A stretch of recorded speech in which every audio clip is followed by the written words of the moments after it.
Mesdames et messieurs, bonsoir. Bienvenue dans cette nouvelle édition de votre journal de 22 heures. À la ligne de ce journal. Réunion de haut niveau entre le gouvernement du Djibouti et le conseil d'administration. Dans l'actualité internationale, nouveau tir de roquettes sur une base abritant des soldats américains. Merci si vous nous rejoignez sur Télé Djibouti. Sous la conduite du président de l'Assemblée nationale, Mohamed Ali Ahmed, et conformément aux articles 12 et 22 du règlement intérieur de l'institution parlementaire, la conférence de présidents se réunit aujourd'hui en vue de fixer l'agenda des activités de la représentation nationale et la date de la séance publique. Lors de cette conférence, le gouvernement était représenté par le Premier ministre Abdelkader Kamil Mohamed. Ont également pris part à cette réunion le deux vice-présidents, le président du groupe parlementaire, le président de commission permanente, le rapporteur général du budget. Sous le fond de délibération, 10 textes juridiques ont été transmis par la conférence aux commissions compétentes, à savoir le projet numéro 65, instituant la parité hommes et femmes et la représentation au pouvoir de décision. Projet de loi numéro 66 portant protection, prévention et prise en charge de femmes et enfants victimes de violences. Projet de loi numéro 70 portant approbation des comptes financiers de l'ONEAD pour l'exercice 2017. Projet de loi numéro 71 portant approbation des comptes financiers de la Caisse nationale de la sécurité sociale pour l'exercice 2017. Projet de loi numéro 72 portant approbation des comptes financiers de Djibouti Telecom pour l'exercice 2017. Projet de loi numéro 73 portant ratification d'une proposition d'amendement de 1986 à la Constitution de l'Organisation internationale de travail. Projet de loi numéro 74 portant création de l'autorité de régulation multisectorielle de Djibouti. Projet de loi numéro 75 portant création du Fonds souverain de Djibouti. Projet de loi numéro 76 portant adoption de la politique nationale de la formation professionnelle.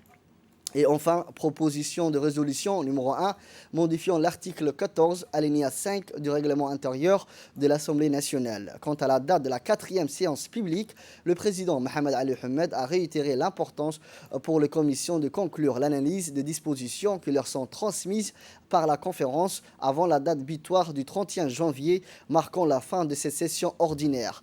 Dans le cas contraire, l'Assemblée nationale devra entériner l'ensemble des textes précités lors d'une session extraordinaire qui débutera le 1er février et va durer une quinzaine de jours, a-t-il souligné.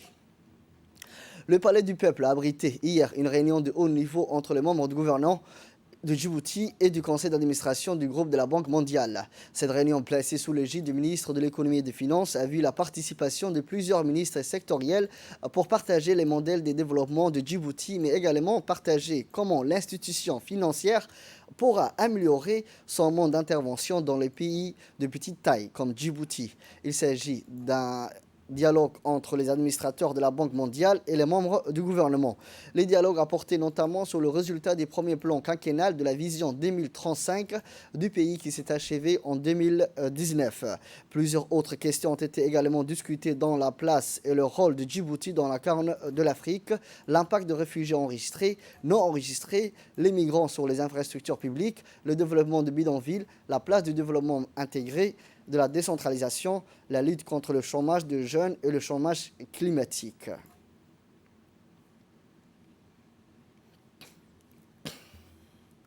C'est bien. Dans l'avenir, il faut aller vers les réformes institutionnelles et essayer de mobiliser les forces de la société, en particulièrement le secteur privé, mais aussi de la société civile.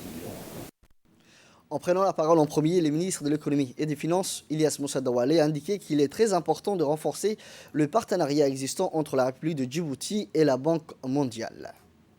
Stratégie à long terme, nous nous sommes rendus compte que le moment était venu de passer à une économie diversifiée, d'avoir une économie susceptible de créer plus d'opportunités, plus de richesses pour lutter efficacement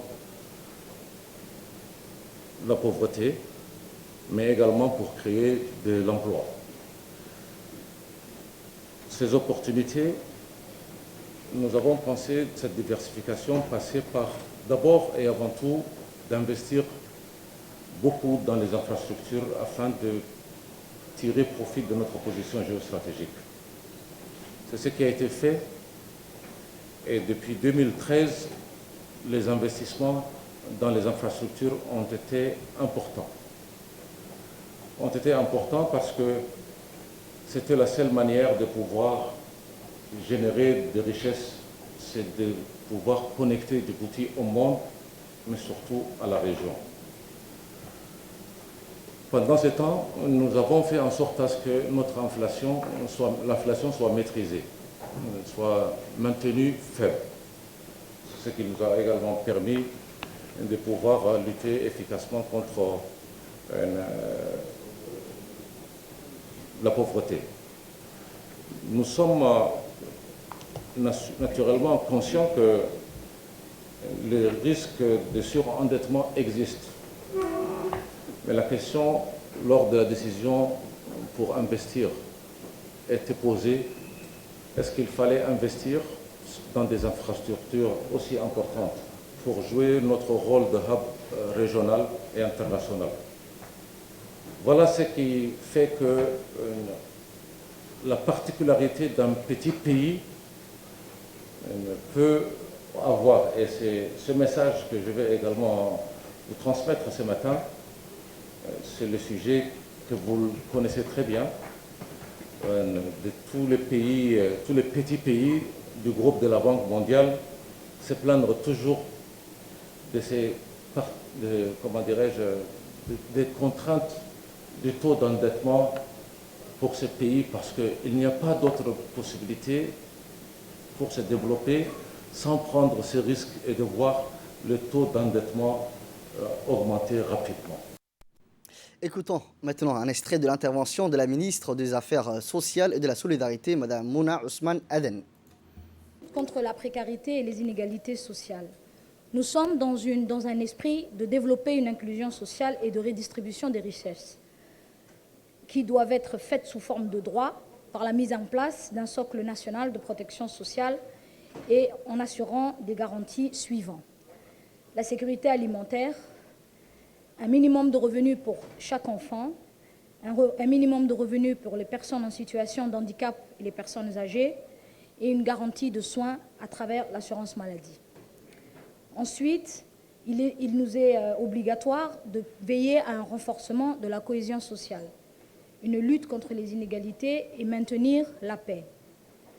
Et le troisième point concernant donc les réfugiés, c'est pouvoir leur offrir l'accès à l'assurance maladie et plus tard pouvoir être intégrés dans un programme d'appui, de transfert monétaire, d'accompagnement des enfants, développer des opportunités d'emploi pour les jeunes à travers toutes nos stratégies qui sont menées pour accompagner le développement de ce pays-là. L'intégration progressive du secteur informel dans la dynamique du développement économique est également un défi majeur. La promotion du secteur de l'économie sociale et solidaire, qui est pour nous les portes de sortie de la pauvreté. Pour discuter toujours du capital humain, nous sommes en train de réfléchir à la mise en place d'un cluster ministériel à vocation sociale pour mesurer l'indice du capital humain à Djibouti, très bientôt, avec l'appui de la Banque mondiale, et pouvoir dorénavant travailler sur le renforcement de cet indice à travers toutes nos politiques intégrées. Le ministre de l'Éducation nationale et de la formation professionnelle, M. Moustapha Mohamed Mahmoud, et le ministre de l'Enseignement supérieur, Dr Nabil Mohamed Ahmed, ont évoqué le partenariat existant dans le domaine de l'éducation. La République de Djibouti a organisé en décembre 2017 la première conférence des ministres des pays de l'IGAD qui a abouti à la déclaration de Djibouti sur l'éducation des enfants réfugiés. Tous les pays donc, de l'IGAD s'engagèrent alors à une inclusion totale des écoles des réfugiés dans les systèmes nationaux avec une offre éducative de qualité et une certification reconnue sur une protection des enfants et leur bien-être psychosocial dans les écoles. En réfléchissant aux étudiants, nous avons également assuré pour les étudiants, grâce aux services sociaux assurés ici par ma collègue, d'assurer aux étudiants les plus pauvres la possibilité d'avoir deux repas dans la journée équilibrés, d'avoir les transports de bus gratuits et d'avoir une petite bourse pour leur permettre de survivre. Au niveau de la pédagogie, bien sûr, nous avons mis en place des plateformes d'évaluation des étudiants et des langues pour pouvoir les orienter. Et puis, je pense que c'est une des rares universités dans le monde africain, je dirais francophone. Nous avons aujourd'hui une plateforme Oracle qui permet aux étudiants, tout est dématérialisé. Ils s'inscrivent tout seuls par Internet au niveau de l'université. La ministre du Logement, Mme Amina Abdiaden, et la ministre de la Femme et des Familles, Mme Moumina Hamed Hassan, se sont exprimées également à cette réunion. On l'écoute. La question du logement est une question éminemment importante pour le président de la République et pour l'ensemble du gouvernement, parce qu'à travers, je pense, les conditions d'habitat des populations, on peut transformer les conditions de vie des ménages djiboutiens. Nous avons, comme il a été souligné dans la présentation faite par le ministre de l'économie et par ce qui a été dit par certains d'entre vous, un développement économique très important en République de Djibouti, mais ce développement économique n'a pas aussi en face un développement social qui permet de créer les conditions d'une économie inclusive. Et je pense que le développement d'un pays se mesure à travers l'inclusivité de sa richesse et que cette richesse soit distribuée à toutes les familles et à tous les citoyens de ce pays-là. La République de Djibouti, en étroite collaboration avec le ministère de la Santé et le ministère de l'Intérieur, nous avons réalisé une étude sur les enfants de la rue et nous sommes en train de travailler pour comment ces enfants-là puissent soit vivre dignement en République de Djibouti, soit préparer leur retour volontaire quand il est possible dans leur propre famille. Et tout un cadre juridique a été mis en place et un abri est en cours d'élaboration. Et le dernier point, c'est le renforcement de capacités, parce que, comme vous le savez, la République de Djibouti est dans un processus de réforme institutionnelle. C'est tout ce qui est renforcement des capacités des responsables du ministère et la déclaration des services aux citoyens, les perspectives de carrière, le contrat de performance. Ce sont des initiatives que le ministère de la Femme et de la Famille a instaurées dans son propre département. Je vous propose à présent d'écouter les interventions du ministre de la Santé, Mohamed Ouarsama Diriye, et le secrétariat d'État chargé à la décentralisation, Hamadou Mohamed Aramis, lors de cette réunion. La formulation d'un projet de développement intégré dont l'objectif serait de freiner les migrations rurales à travers des actions de renforcement des services sociaux de base, d'infrastructures, de formation, activités génératrices de revenus qui s'inscrivent dans une perspective de développement local et d'utilisation des potentialités de chaque région. Il s'agira de définir un modèle intégré qui favorise une approche holistique, qui puisse conjurer en synergie plusieurs thèmes et interventions de développement et non pas seulement apporter une réponse sectorielle. Donc, je vois vraiment nécessaire de réfléchir à un modèle de développement intégré où il y a un paquet de services. Pourquoi aujourd'hui, on a souvent tendance à parler de réfugiés, des immigrés, mais c'est une question à part entière aussi, la migration interne. Pourquoi, avec les changements climatiques, le chômage, toute question pousse les gens des zones rurales à s'émigrer tout d'abord vers le chef-lieu de la région, du chef-lieu de la région vers la capitale. Et certainement, serait une opportunité pour soulager et mieux structurer les projets des eurobidonvilles dont on parle aujourd'hui à Djibouti-Ville. Vous avez eu l'occasion de visiter hier Obok, dans la journée d'hier, et vous avez certainement pu évaluer les points importants que représentent les populations migrantes et réfugiées dans les centres de santé hospitaliers de cette région. Au CMH de Bok, ces populations les plus souvent d'origine éthiopienne ou yéménite représentent 25% des consultations dans les services d'urgence. 23% du nombre total de césariennes pratiquées dans cet hôpital. Pas moins de 40% des évacuations sanitaires réalisées. 32% des populations totales d'hospitalisation. 27% du nombre total d'examens biologiques réalisés. Des coûts considérables pour le système de santé qui n'avait pas été initialement prévu ou planifié. Une délégation du conseil d'administration du groupe de la Banque mondiale accompagnée par Mme Amina Abdi Aden, ministre du Logement, et Mme Mouna Ousmane Aden a entamé des visites dans la commune de Belaous et Belbela. Cette visite des administrateurs du groupe de la Banque mondiale avait un double objectif. Tout d'abord, elle leur a permis de prendre conscience de l'ampleur de la problématique de l'habitat précaire à Djibouti et son extrême vulnérabilité au risque du changement climatique. C'est ainsi qu'ils ont visité la cuvette de Djaga Bollouk au quartier 7.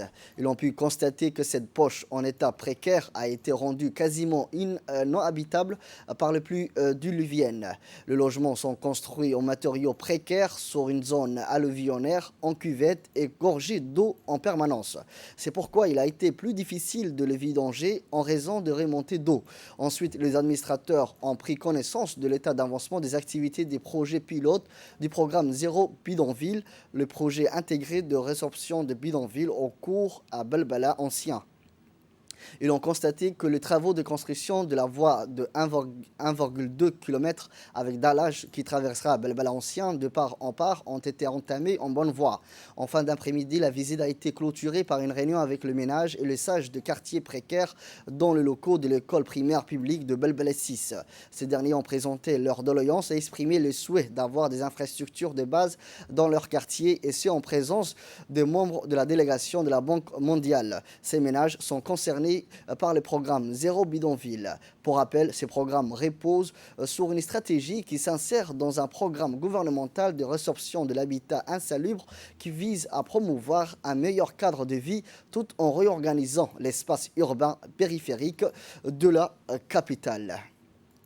Sous le haut patronage du ministre des Affaires musulmanes, de la Culture et des Biens Waf, M. Momin Hassan Bari, l'association de bienfaisance pour les mémorisations du Saint-Coran a clôturé ce matin la deuxième édition du concours coranique avec la participation d'environ 130 candidats qui sont venus des centres de mémorisation du Saint-Coran à Djibouti-Ville et dans la région, plus précisément à Arta et à Lissébié. La cérémonie de clôture de ce concours s'est tenue dans la salle de conférence du Palais du Peuple. Cette cérémonie a vu la participation du président de l'association, l'imam de la mosquée Loaïta, Cheikh Osleye Gouré Ismail, le président du Fadwa du Haut Conseil islamique, Cheikh Abdurrahim Shamsuddin, et du chef du département du patrimoine religieux du Haut Conseil islamique, Cheikh Mahmoud Ahmed Obsiye, ainsi que du professeur à l'Institut de l'imam Shafi'i pour la mémorisation du Coran de Cheikh Abdallah Al-Ahda et de plusieurs invités et des oulémas. Les candidats ont concouru pendant 3 jours sur 3 niveaux du Coran, à savoir le 10 jus, le 20 jus et le 30 jus. À la fin de la cérémonie, le ministre des Affaires musulmanes a remis les prix aux lauréats de ce concours.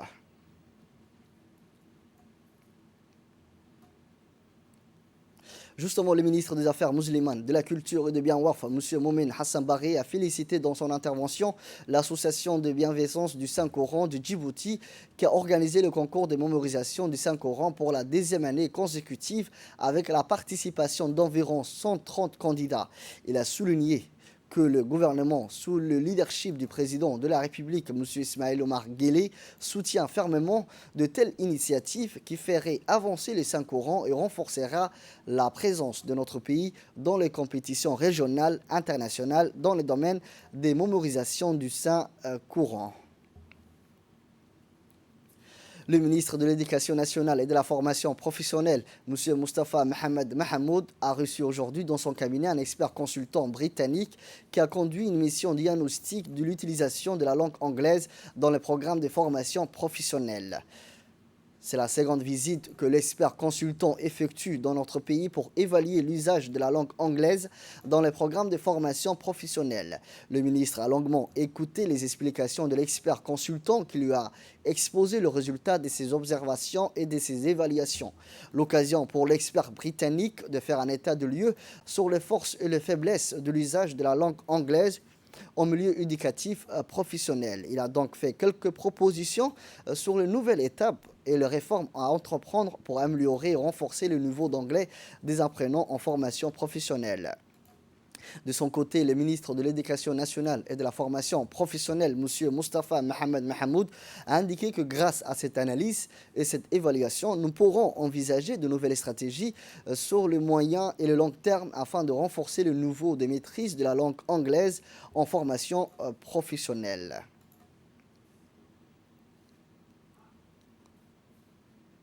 La ministre des Affaires sociales et des Solidarités, Mme Mouna Ousmane Aden, a reçu ce matin dans son cabinet ministériel M. Yamakoudou Sakor, le nouveau représentant du Haut Commissariat de réfugiés HCR. Cette rencontre s'est déroulée en présence de la secrétaire générale des Affaires sociales, Mme Ifrah Ali Ahmed.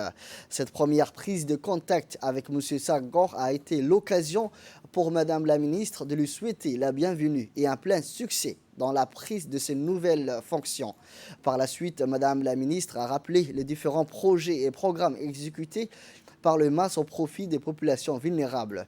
Elle a ainsi exposé les efforts de son département à inclure ces populations dans les systèmes de protection sociale, leur garantissant leurs droits fondamentaux, ainsi que le renforcement de l'autonomisation de réfugiés et demandeurs d'asile.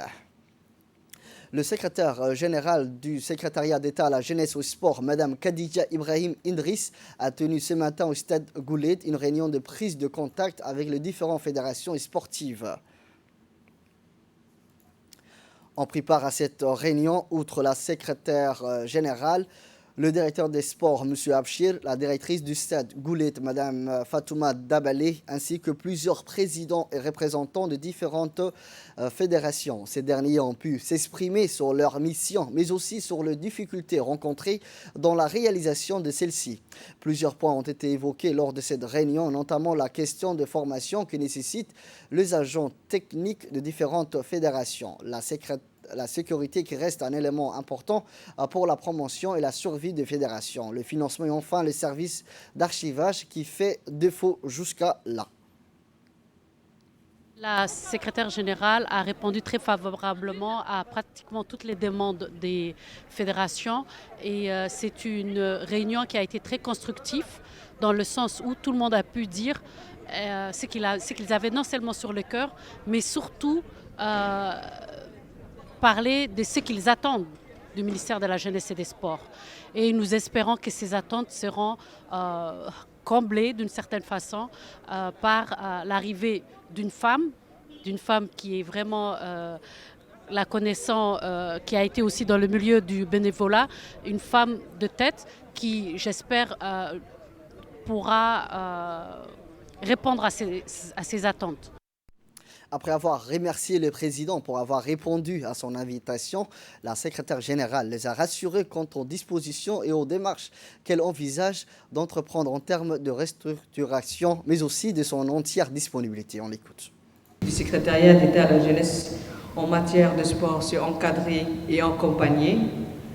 En même temps, rappeler les droits et les devoirs des fédérations, conformément d'abord à la loi 1901, puisque les fédérations sont avant tout des associations, mais aussi d'autres textes du secrétariat d'État à la jeunesse et sport que je vous invite à consulter en même temps et pour vous approprier afin de mieux vous organiser.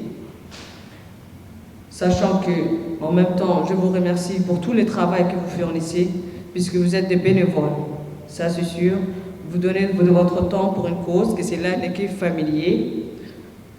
Comme je suis déjà passé dans le milieu associatif pendant plus de 15 ans, je connais les difficultés que vous rencontrez.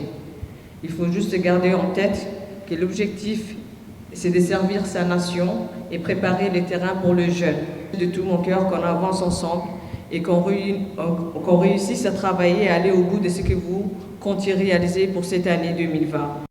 Toujours dans l'actualité nationale, le préfet de Djibouti, M. Ousmane Bilé, a présidé hier matin une réunion de sensibilisation avec les conseils des quartiers du 4e arrondissement en présence du sous-préfet de cet arrondissement, M. Awale Farah Chidei. Cette réunion s'inscrit dans le cadre de sensibilisation des habitants du quartier visant à préserver l'environnement en plus de lutter contre le déversement d'eau usée et d'ordures sur les voies publiques.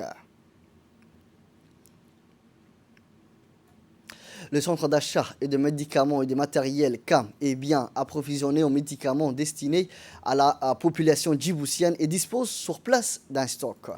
Des quantités suffisantes de médicaments sont disponibles pour couvrir le besoin en médicaments durant les 6 mois prochains. Et surtout pour faire face à l'épidémie actuelle qui sévit dans notre pays. Ce constat a été fait lors de la visite d'une équipe de la radio-télévision de Djibouti cet après-midi à la CAM. Les quantités de médicaments sont visibles sur les étagères dans de bonnes conditions jusqu'à l'utilisation. La CAM alimente l'ensemble des hôpitaux de la capitale et les structures sanitaires de 5 régions. C'est la première intention pour traiter le fièvre. Donc, vous voyez des quantités industrielles qu'on a disponibilisées pour faire face à cette épidémie qui a touché une bonne partie de la population. Donc, on rassure la population par cette occasion qu'on a les quantités qu'il faut pour pouvoir gérer des éventuels paludismes ou d'autres épidémies qui causent des cas de fièvre. Les quantités qu'on a, c'est des quantités assez suffisantes pour 6 mois. On a bien prévu encore d'autres commandes. On aura des conteneurs de 40 pieds pour ces produits. Dans la période où on était, on a acheté 309 000 flacons de perfalgan. C'est des quantités que la CAM n'a jamais achetées dans son historique pour une période donnée. Toujours dans notre page santé, depuis le 10 janvier, une équipe d'ophtalmologues conduite par le docteur Issa Bankoré est à pied d'œuvre au centre médico-hospitalier d'Obok dans le cadre de la campagne Zéro Cataracte en République de Djibouti. En effet, le chef-lieu d'Obok a été désigné pour desservir toute la région d'Obok.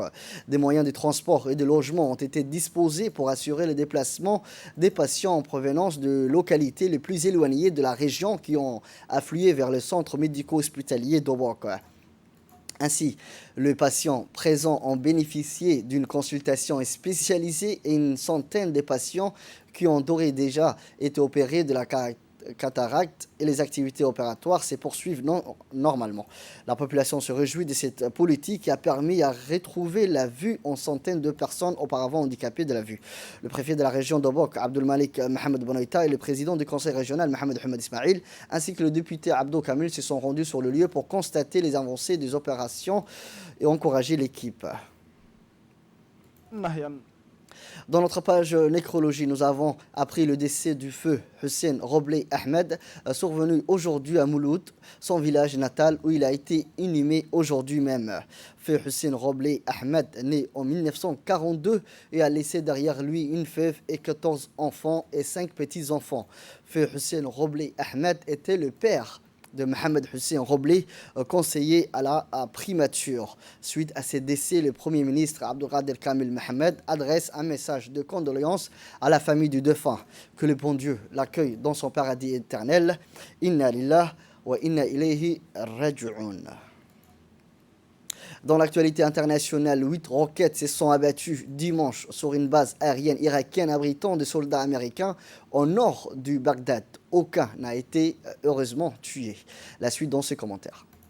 8 roquettes se sont abattues hier dimanche sur une base aérienne irakienne abritant des soldats américains au nord de Bagdad. 4 soldats irakiens ont été blessés selon l'armée irakienne. Les sources militaires iraniennes ont assuré qu'aucun soldat américain n'avait été touché. La quasi-totalité des troupes américaines ont déjà quitté cette base située dans la région de Balad après une escalade entre les États-Unis et l'Iran sur le sol irakien. Des responsables de services de sécurité irakiennes avaient auparavant indiqué que 90% des sous-traitants américains déployés sur cette base avaient été évacués. C'est la fin de ce journal. Merci à vous de l'avoir suivi. Restez avec nous. Le programme continue sur Télé Djibouti.